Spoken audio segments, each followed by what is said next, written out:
Welcome to the Battleground of Cum Museum, also known as Frelick's Tavern to the locals.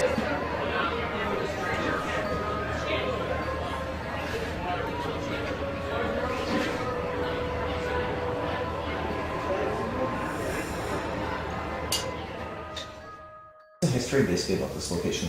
So it was built as a private home in the 1820s, but by the 1850s, local businessman Adam Frelick bought the house and converted it into a tavern. So this is very much an early example of Niagara Falls tourism. But this wasn't Niagara Falls by the 1850s, it was historic Drummondville. And by the 1850s, historic Drummondville had a population of about 550 people, 7 taverns, 1 brewery, 1 tannery, 3 to 4 churches. So just what you need for a small town at that time. But Drummondville was also a very touristy town for 3 reasons. So we're currently situated on the Battle of Lundy's Lane in the War of 1812. And for the Americans, that was actually considered the last great war until the Civil War breaks out in the 1860s. So many are coming here to either pay homage to their ancestors or their nation. Lundy's Lane, which is right in front of the house, and Portage Road, which is off to this side of the city. That was major trade routes for merchants before the Welland Canal was built, and also the world famous falls. Many were coming to see once in their lifetime. So this is an example where people would have been staying at that time. All right. Now I know before we actually went live, you were saying that most people here don't recognize this location. Mm-hmm. Why? Oh, because Lundy's Lane is very touristy. And if you drive up and down it, you'll notice more strip malls and tourist traps than anywhere. But prior to when the tourism really hit in the 1960s, this was a private home area. But now it's just whoever lives in the city today most associated with the tourist trap that comes with it. All right, what's the history? Well, the people who come here are people who know about the history of Niagara Falls and people who are just interested in understanding more of it and want to understand what once Lundy's Lane was. So I noticed that this looks like a bar. What is it by chance? So this is the tavern. So this is where the men and women would have come, drank, listened to music, talk economics and politics, party every night. So one thing to note about alcohol consumption, it is the drink of choice for years on end. Water carries waterborne diseases. They know this. Alcohol, they make it. They know what goes into it, so it is a safer option. Now the bar you just pointed at is called a birdcage bar. It does literally what you think. You put the cage down, shut the doors, lock them, and the bar was closed for the evening. Now one thing to note about the bar, however, this style of architecture is actually not popular here, but very popular in northern New York. And this shows the loyalist influence this area had after the War of Independence. Loyalists who were looking to flee from America because they weren't patriots. Many refugees came here to the Niagara region, and you don't see their influence not solely in bars. You can see it in the other architecture in and around the house. You can see it in fashion, but a lot of cultural identities as well. So the bar here would have been self-serve. However, there would have been someone here to manage the place. So if you were lower class and you couldn't afford an expensive type of alcohol, to make sure you weren't going to try to steal it. If you looked like you were going to be a problem, to kick you out. So basically a full-time bouncer. Okay. All right. Now I know like there are a lot of new drinks actually nowadays. Do you know what type of drinks were back then by chance? Was it rum or scotch? It would have been anything that they could produce in this area. So wheat would produce beer. They could have done brandy as well. Okay. So I'm not too sure. Room now and try to communicate in that room, which is the kitchen. And we have actually one of our other tools called the haunted trigger object set up there, and we'll tell you guys about that. Okay, let's go.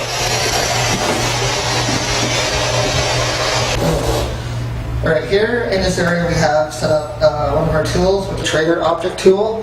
Basically what it does is sets an alarm off if the object it's attached to gets moved at all. So this is a device here with lights on it, and that will go off and set off an alarm like this, like that, and the lights will go off. And if this lead is moved on the device like this,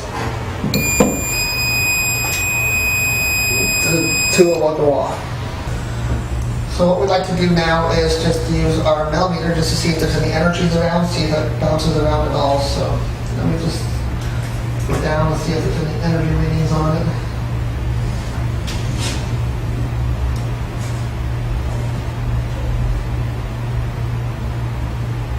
Nothing so far. I'll just go around the room and see if there's anything else.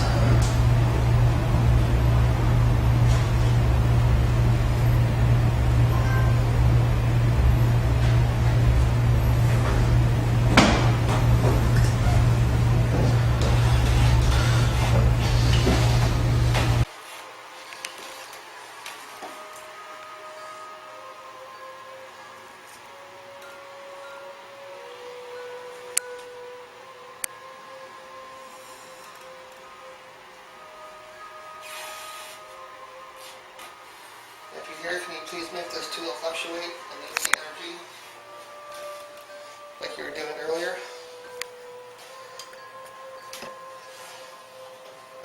You were drawing your energy in earlier. Are you still here with us?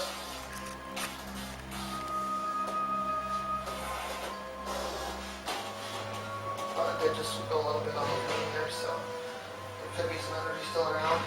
It used to be over here by the doorway, so I'm going to welcome this. It's still here by the doorway.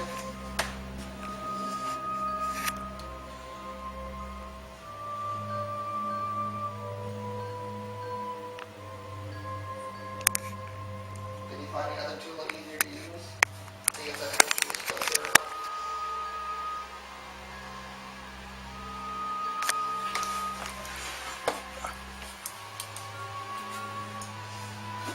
If you're still here, come on back. We're still willing to talk to you today.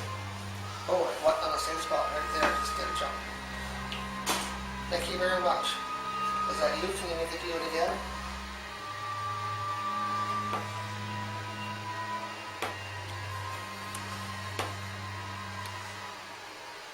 Reach out and touch my hand if you're still here.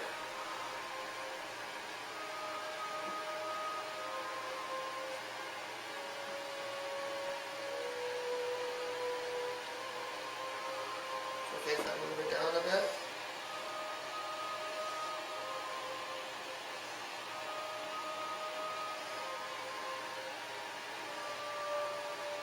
Okay, where are you? Okay, let me try different tools here. I'll switch to the K2 and see if that works. Okay, this is a little easier with the nicest older one called the K2 meter. Sometimes spirits have a easier time with older tools, so we're going to try and see if they can get this one out. So, if you're still here, come on back please. We'd like to talk to you again. See if you're around. You were at this doorway earlier, please come back here.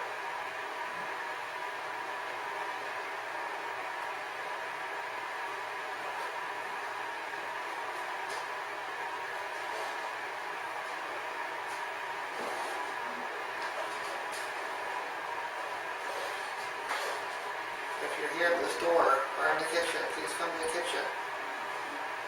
You have one of your molds here that you used to use. Oh, there it goes. Right in the middle of the door like this one. Alright, you come back and check us out again. You got your mold.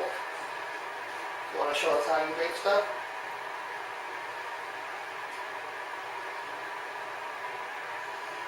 Okay, come on, you just made it go. Do it again. Come and touch this device.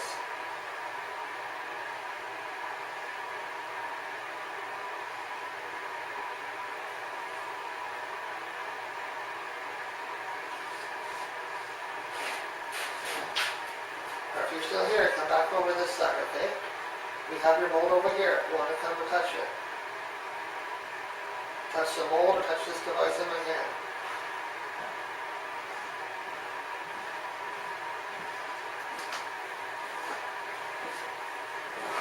Don't worry, still here, I can kill you.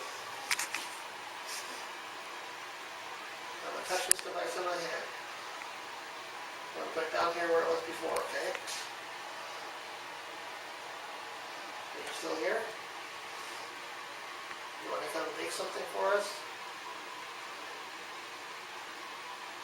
Come and touch it.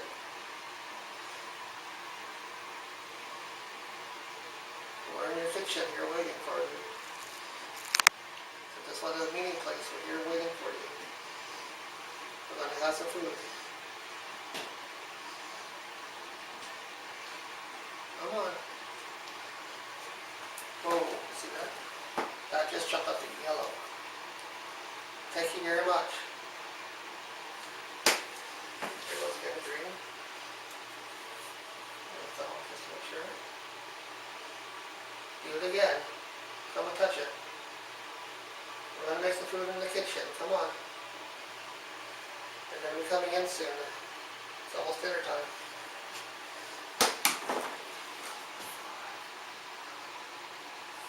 Come on. Touch it again. You can do it. We're going to go cook some food here for everybody that's coming in.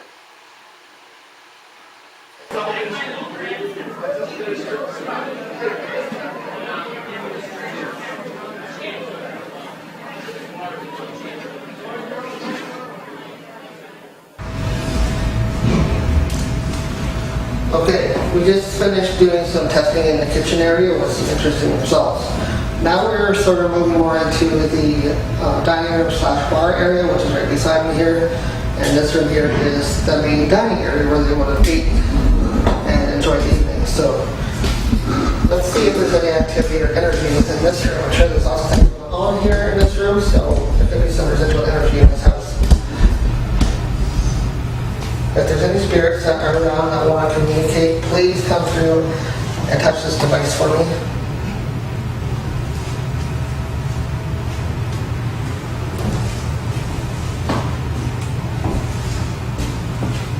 Please come through and touch this device. Please come through and touch this device.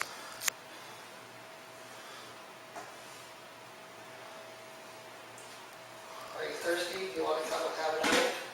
I know they serve only alcohol in here because water was not allowed at the time. It was considered contaminated, so they weren't allowed to actually use water. They only served alcohol in this area, which is why they have the unique bar set up here, which they call a birdcage bar. So, are there any spirits here that used to come here and purely come to drink your alcohol? Was this your regular stop here?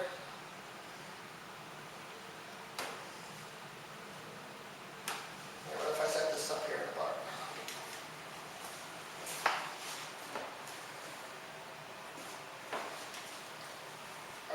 Oh, there, it just went off by itself without me even touching it.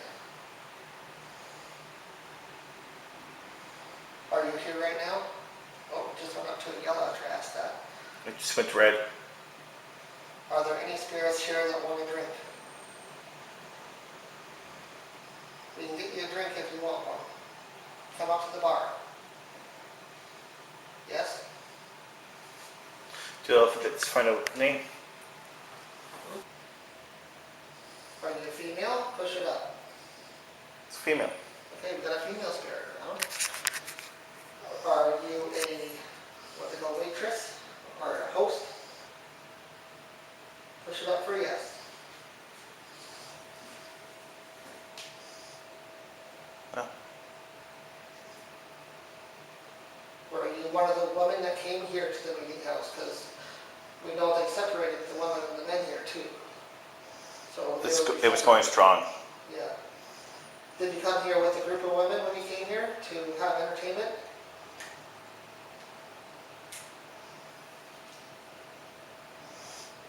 Yes?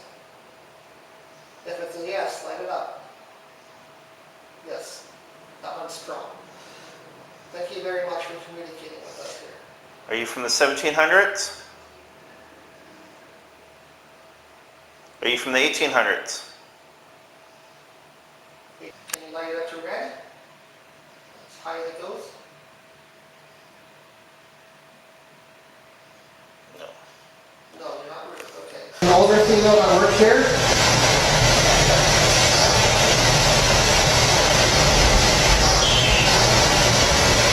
And I use younger female to feed for fun.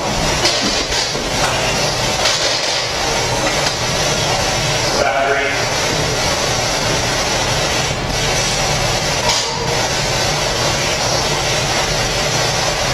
How old are you?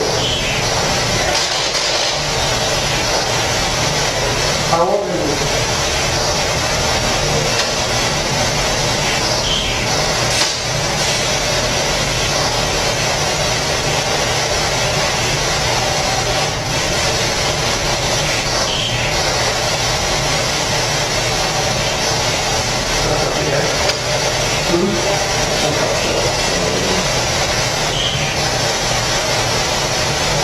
How old are you?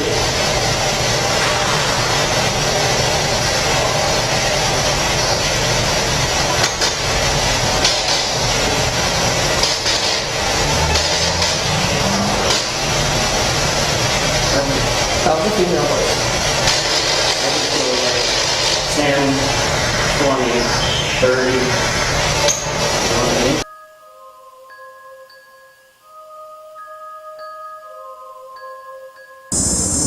Alright, we're down here beneath the house on the outside by the gardens. The gardens are the area that the former owner, Ruth, used to love, and it was under one of the conditions that the property actually went to the city that these gardens were upkept. So we're going to see if Ruth, we just actually read the stone over there, and her ashes are spread out through these gardens here. So we're going to try to communicate again with Ruth. I know she came to us in the house a little bit. We got her name. She said her name to us. So we're going to try to get her out here as well by doing a quick little, a couple of EVP sessions out here and to see if we get her. So I'm going to start this EVP here.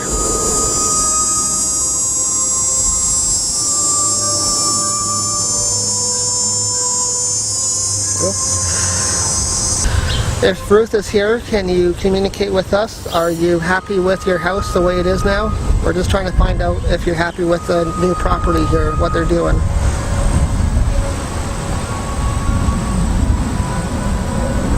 Do you like what they're doing with your house?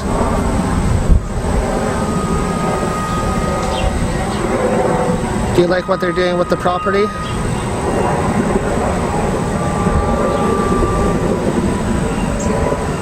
I really like your flowers out here. They're really nice this year.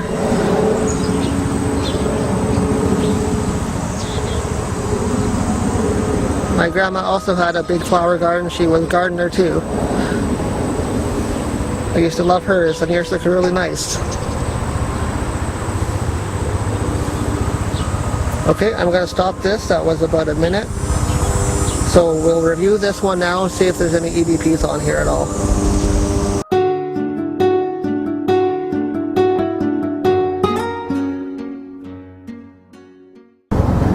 Okay, we're down here at the garden where Ruth actually has her flower garden for the Battleground Hotel. It used to be her home. But this is like a memorial area for her. She has hers going right here behind me. And we just finished doing an EVP session here. Unfortunately, we did not pick up anything during the EVP session, so we're going to head back up to the house and see what else is going on up at the house now.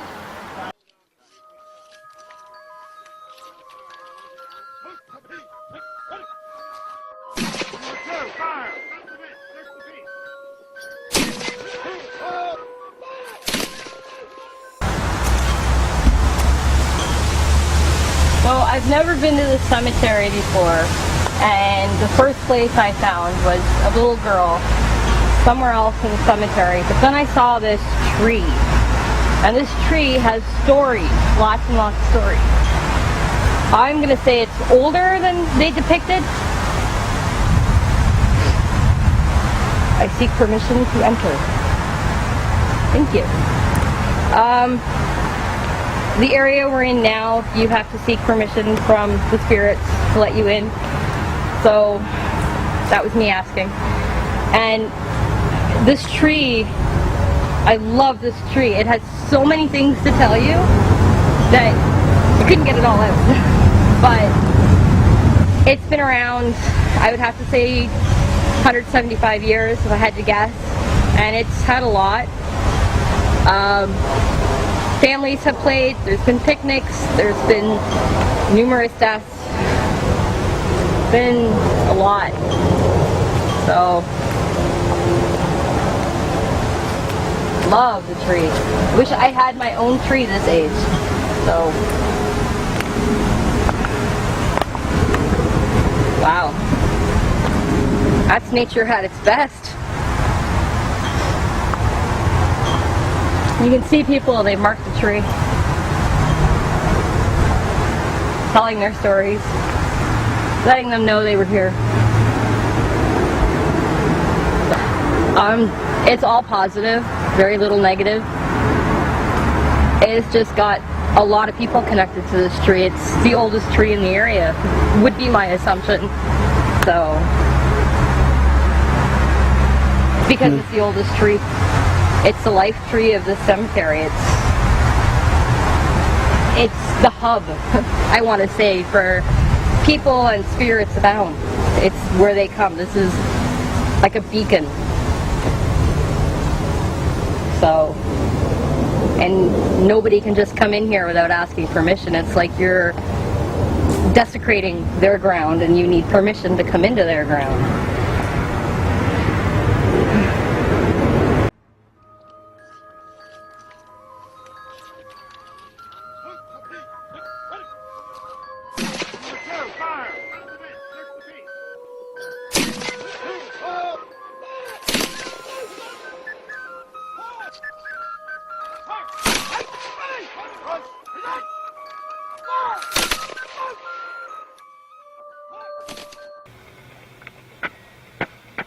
Are there any shelters here right now?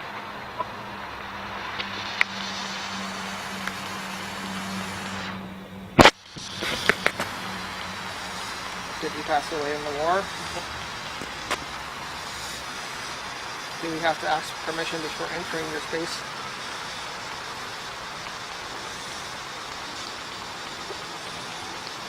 Can you show yourself to me, please?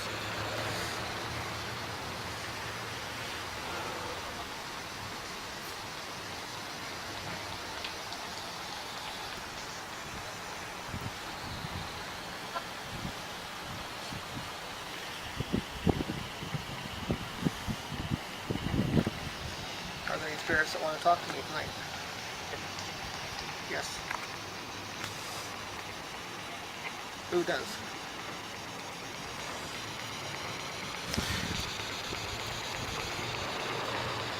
What's your name?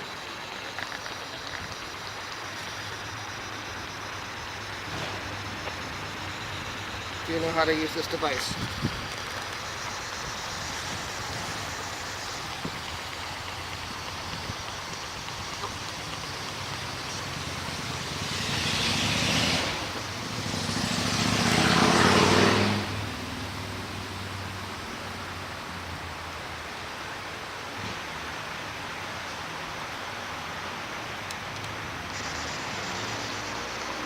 Are there any spirits that want to communicate here tonight?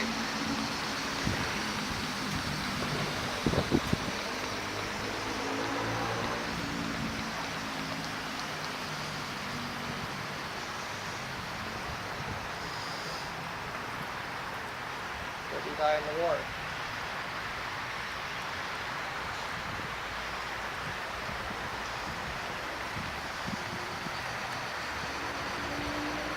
Yeah, anything that you want to say?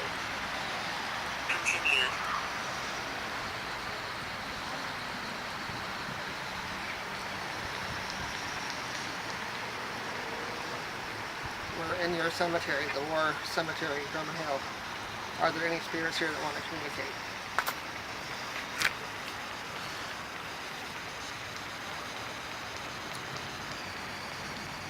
Are we allowed to enter your area of the tree?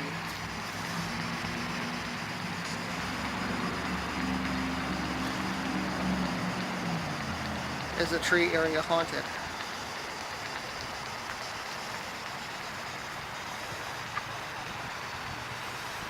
Come in. Come in. Do you reside here in the tree area? Yeah, you come in.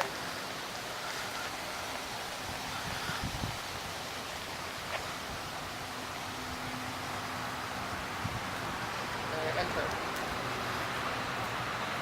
Yeah, third block. So come on. Okay, I'm now inside the tree area.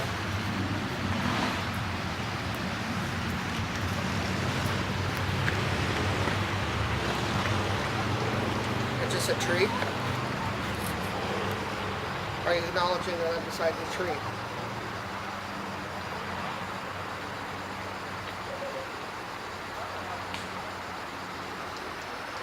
Is it okay for me to be here?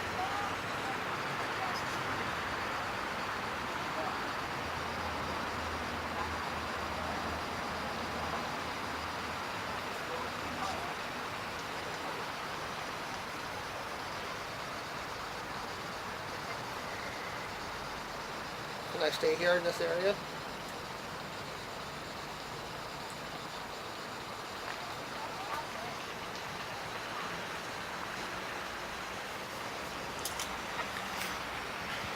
Thank you very much for allowing me in your area, okay?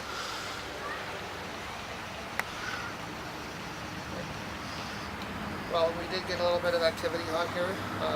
This area here, you're supposed to ask permission before entering this area, else it says that shoulder apparitions will chase you out. So I did ask for permission before coming in. It said come, just before I entered, or come on or something like that. Then as soon as I came in, it said tree as soon as I entered, so it basically did give me permission to enter here.